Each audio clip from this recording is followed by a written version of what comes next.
I hate Fridays. Most people think I'm crazy because they hate Mondays, but I hate Fridays. Let me share with you why right now.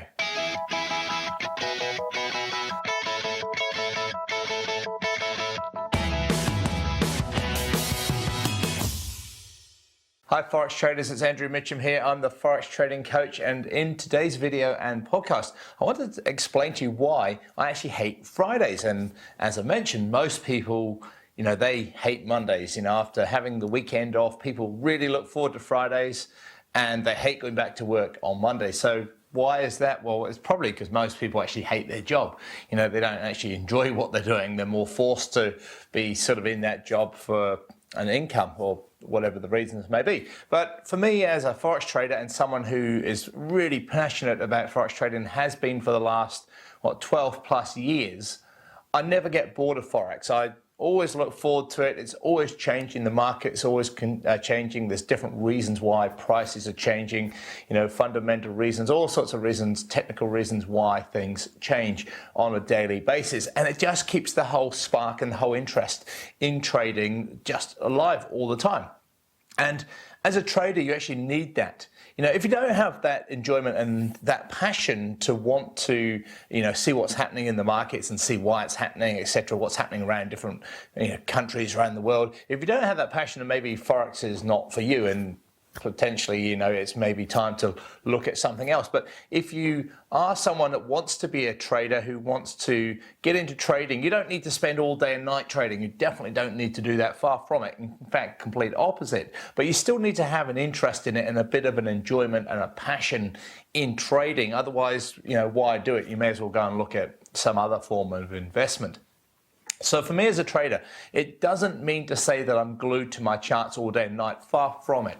Just yesterday, for example, I traded once in the morning at 9 o'clock in the morning my time, which is actually 5 p.m. New York time when the daily charts close. And at that time, I looked at the 1 hour charts, the 4 hours, the 6, the 8, and the 12-hour charts, and of course the daily charts.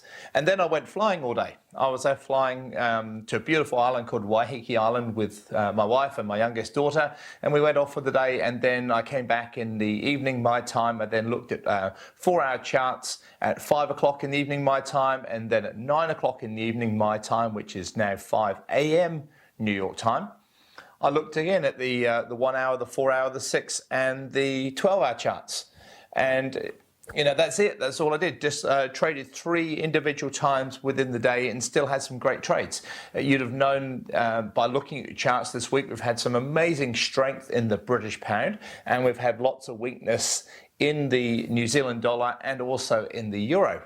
Yesterday, I took 2 trades on the New Zealand US and the New Zealand yen, shorting both of them. And while I was away, I stopped for lunch on the helicopter trip and looked at my phone, and I'd seen that both trades had hit profit. So, you don't have to be there at the time staring at charts all day and night, watching 1 minute and 5 minute charts. If that's, those time frames do suit some people, and that's absolutely fine.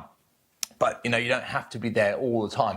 And because I trade less within a day and I try to look for the higher quality setups on those longer time frame charts, because that's what suits me personally, it means that I don't get bored, because it's not like, I've got to spend the entire day sitting watching charts again. You don't have to do that. And that's, I think, one of the points that so many people who are new to trading and more experienced people, they get so frustrated with trading and they almost become bored and tired of it, because, they're just sat watching charts all day and it just drives you completely mad. It's boring.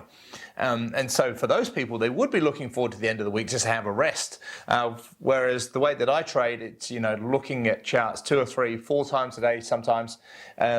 You never get bored of that. You never get tired of that, because, it's just, you can plan your day around it, really.